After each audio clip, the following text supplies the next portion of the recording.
দর্শক বন্ধুরা, আমরা আজকে জানব মানিকগঞ্জ জেলার সাটুরিয়া উপজেলার ধানকুড়া জমিদার বাড়ির ইতিহাস। আমরা ঢাকা থেকে মানিকগঞ্জের ধানকুড়া জমিদার বাড়ির উদ্দেশ্যে রওনা দিয়েছি। আমরা এখন আছি ঢাকা জেলার একেবারে প্রায় শেষের দিকে, মানিকগঞ্জ জেলার আগেই বাথলি স্কেল। এখানে ওভারলোড গাড়িগুলোর ওজন মাপা হয়। এই জায়গাটা দেখতে খুব সুন্দর, তাই আপনাদেরকে একটু দেখালাম। বাথলি স্কেলের পরেই বারোবাড়িয়া বাস স্ট্যান্ড এবং তারপরেই নয়ডেঙ্গি বাস স্ট্যান্ড। বারোবাড়িয়া বাস স্ট্যান্ডই হচ্ছে ঢাকা জেলার শেষের বাস স্ট্যান্ড। এরপরে নয়ডেঙ্গি বাস স্ট্যান্ডই মানিকগঞ্জ। আপনারা ধানকুড়া জমিদার বাড়িটিতে আসতে চাইলে ঢাকার গাবতলী হতে বাসে উঠবেন মানিকগঞ্জের উদ্দেশ্যে। মানিকগঞ্জ যাওয়ার ঠিক 8 কিলোমিটার আগেই দেখবেন নয়ডেঙ্গি বাস স্ট্যান্ড। আপনারা নয়ডেঙ্গি বাস স্ট্যান্ডে নামবেন। আমরা বারোবাড়িয়া চলে এসেছি। ওতে দেখা যাচ্ছে বারোবাড়িয়া বাস স্ট্যান্ড। এই বারোবাড়িয়া বাস স্ট্যান্ডই হচ্ছে ঢাকা জেলার শেষ, এরপরেই মানিকগঞ্জ জেলার শুরু। আমরা ব্রিজের উপরে এসে গেছি। ব্রিজের নিচ দিয়ে বয়ে গেছে গাজীখালী নদী। এই নদীটি মানিকগঞ্জ এবং ঢাকা জেলা বিভক্ত করেছে। আমরা এখন ব্রিজটি পাড়ি দিয়ে মানিকগঞ্জ জেলায় ঢুকে গেলাম। এখান থেকেই মানিকগঞ্জ জেলার শুরু। এরপরেই নয়ডেঙ্গি বাস স্ট্যান্ড। ওই তো সামনে দেখা যাচ্ছে নয়ডেঙ্গি বাস স্ট্যান্ড। নয়ডেঙ্গি বাস স্ট্যান্ড থেকে যেতে হবে ডান দিকে।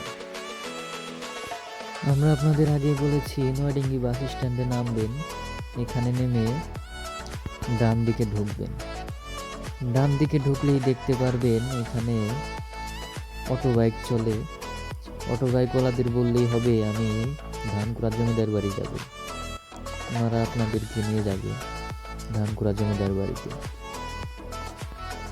ধানকুড়া জমিদার বাড়ির আগেই রয়েছে একটি বাজার, যেটাকে ধানকুড়া বাজার বলে। আমরা এখন ধানকুড়া বাজারের দিকে যাচ্ছি। এখান দিয়ে রাস্তা একটু ভাঙাচোরা ছিল, তবে আজকে যাওয়ার সময় দেখতে পেলাম রাস্তা মেরামতের কাজ চলতেছে। হয়তো 2-1 দিনে রাস্তা মেরামত সম্পন্ন হয়ে যাবে, তাই আপনারা আসতে পারবেন নিশ্চিন্তে, কোনো ঝামেলা নেই। আমরা এই রাস্তা দিয়েই চলতে থাকলাম। একটু এগিয়ে যেতেই আমরা ধানকুড়া বাজারে চলে আসলাম। বন্ধুরা, আমরা চলে এসেছি ধানকুড়া বাজারে। ধানকুড়া বাজারের পাশেই রয়েছে ধানকুড়া সরকারি প্রাথমিক বিদ্যালয় এবং ধানকুড়া উচ্চ বিদ্যালয় এবং ধানকুড়া ইউনিয়ন পরিষদ। বন্ধুরা, এই যে ডান পাশে দেখতে পাচ্ছেন এটি ধানকুড়া উচ্চ বিদ্যালয়ের গেট এবং সামনেই প্রাইমারি স্কুল এবং বাম পাশে রয়েছে কেন্দ্রীয় মসজিদ, ধানকুড়া কেন্দ্রীয় মসজিদ এবং এখানে ইউনিয়ন পরিষদ। আমরা ইউনিয়ন পরিষদের সামনে দিয়ে ডান দিক দিয়ে ঢুকে গেলাম। আমরা এখন এক রাস্তা দিয়ে চলে যাব সেই ধানকুড়া জমিদার বাড়িটিতে।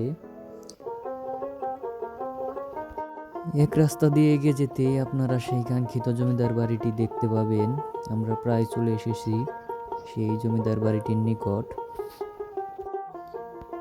ওই তো বন্ধুরা, সামনে বাম পাশে দেখা যাচ্ছে সেই জমিদার বাড়িটি। অবশেষে আমরা চলে আসলাম জমিদার বাড়ির নিকট। দর্শক বন্ধুরা, আমরা এখন এই জমিদার বাড়ির ইতিহাস জানব।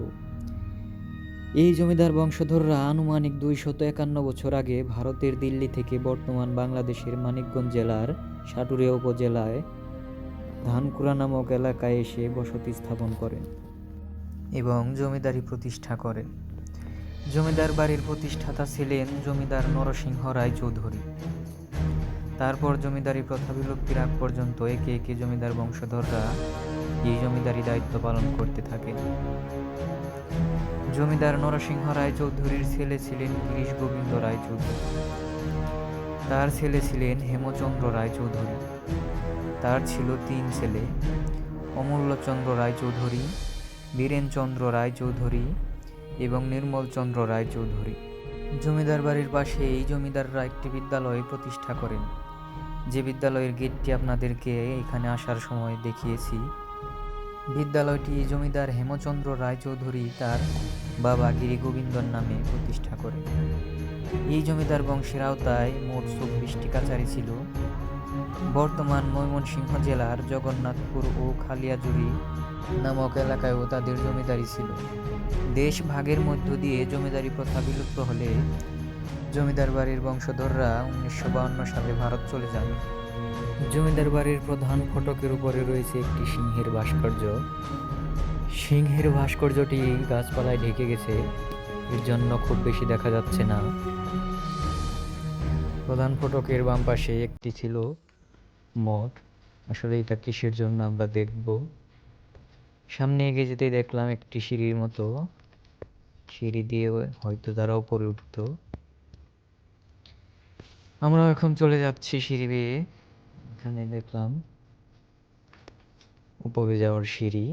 আসলে এটি মঠ দিয়ে তারা উপরে যেত। বন্ধুরা, আমরা উপরে চলে যাচ্ছি হেঁটে হেঁটে। আপনারা দেখতে পেলেন এসে গেছি আমরা উপরে। উপরে এসে দেখছি সুন্দর একটা সুবিশাল মঠ। এখানে হয়তো বা তাদের প্রহরীরা পাহারা দিত।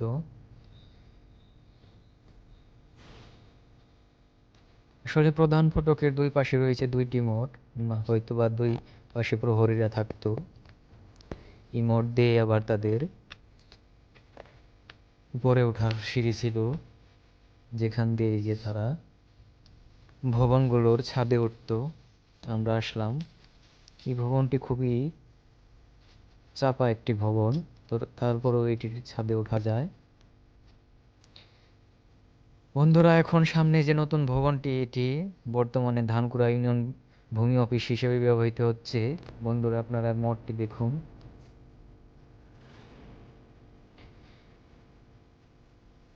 আমরা ছাদ দিয়ে আর একটু এগিয়ে যাই, দেখি কি আছে। দেখলাম এখানে কিছুই নেই। এটা হচ্ছে সামনে আর একটা ভবন, মূলত এটাই প্রধান ভবন। ভবনগুলো গাছপালায় ঢেকে গেছে, ভেঙে গেছে।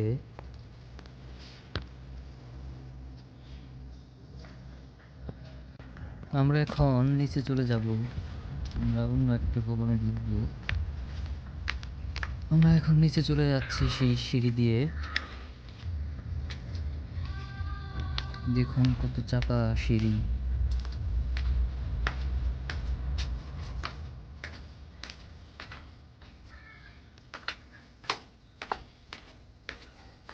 আমরা বেরিয়ে আসলাম সিঁড়ি দিয়ে। দেখুন বন্ধুরা, এই মঠটি আমরা এখানে উপরে উঠেছিলাম এটা দিয়ে। এখানেই প্রহরীরা পাহারা থাকতো।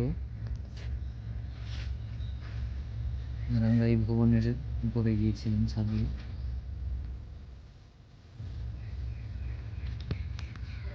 ভবনটি দেখুন বন্ধুরা। আমরা এখন মূল ভবনে প্রবেশ করব। একটু সামনে দেখতে পাচ্ছেন মূল ভবনটি।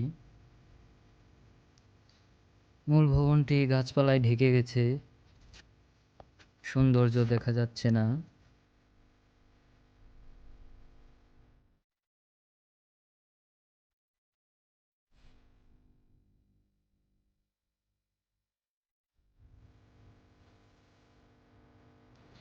আমরা এখন ভবনটির ভিতরে ঢুকব, দেখি ভিতরের কি অবস্থা।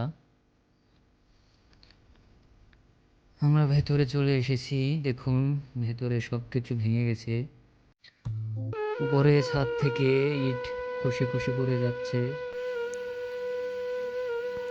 দেখুন বন্ধুরা, মাটির নিচে গড়িয়ে যাচ্ছে।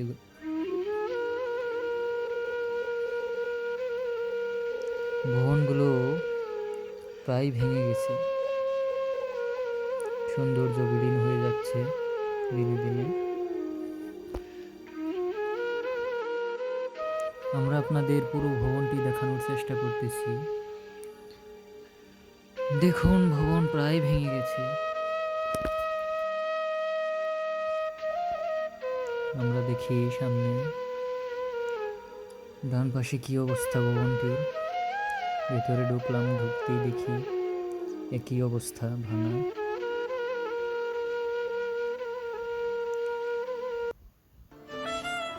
এবং ভেতরে ঢুকেই দেখলাম এখানে কাদামাটি সংগ্রহ করতেছে। পরে জানতে পারলাম এই মাটি দিয়ে নাকি এই এলাকায় কিছু পাল বংশধর আছে, তারা নাকি হাঁড়ি পাতিল তৈরি করে। ওনারা এই মাটিগুলো রেখেছে আমাদের কাজের জন্য। পরে কি অবস্থা।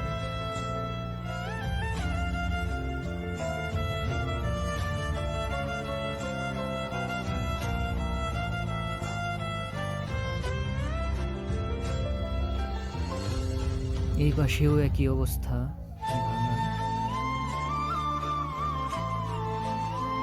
এখন আমরা ভবনটির পেছনে চলে যাবো, দেখি পেছনে কি অবস্থা।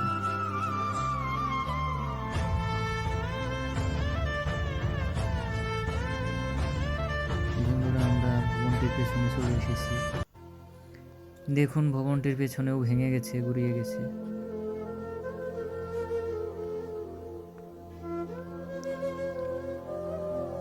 সামনে একটা কালী মন্দির।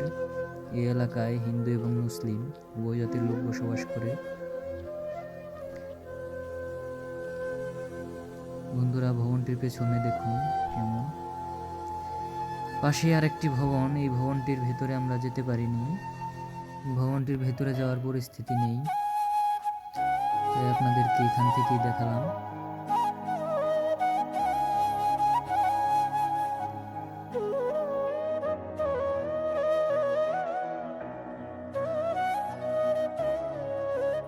বন্ধুরা, আমরা আবারও মূল ভবনের পেছন সাইডে চলে এসেছি। মূল ভবনটির পেছনে আপনাদেরকে ভালো করে দেখালাম। এর বাম পাশেই দেখতে পেলাম একটি পুকুর। পুকুরে সুন্দর রয়েছে ঘাটলা। এখানে এসে দেখতে পেলাম এই পুকুরে দুইটি ঘাটলা, এখানে একটি, আরো এখানে সামনে একটি। এই দুইটি ঘাটলায় জমিদাররা গোসল করতো। একটিতে গোসল করতো তাদের মেয়েরা এবং আরেকটিতে গোসল করতো ছেলেরা। ছেলে এবং মেয়ে দুজনের জন্য দুইটি ঘাটলা, ওই তো সামনে ঘাটলাটি। এবং একটি ঘাটলায় এসে আমার চোখ পড়লো, ঘাটলার পাশেই লেখা। ঘাটলাটি নির্মাণ করেন বাবু হেমচন্দ্র রায় চৌধুরী। তিনি 1329 বাংলা সনে এই ঘাটলাটি নির্মাণ করেন। বন্ধুরা, আমরা এই মেয়েদের সেই ঘাটলাটি দেখাতে চলে এসেছি। এখানে জমিদার বাড়ির মেয়েরা গোসল করত। এটিও ভেঙে গেছে, মাটির তলে চলে যাচ্ছে ভেঙে ভেঙে। দেখুন কি অবস্থা।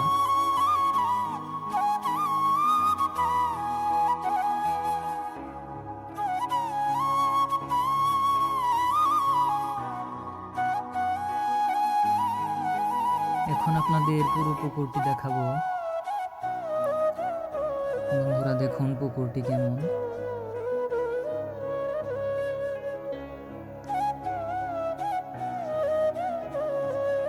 আসলে জমিদাররা পুকুরটি অনেক সুন্দর করেছিল।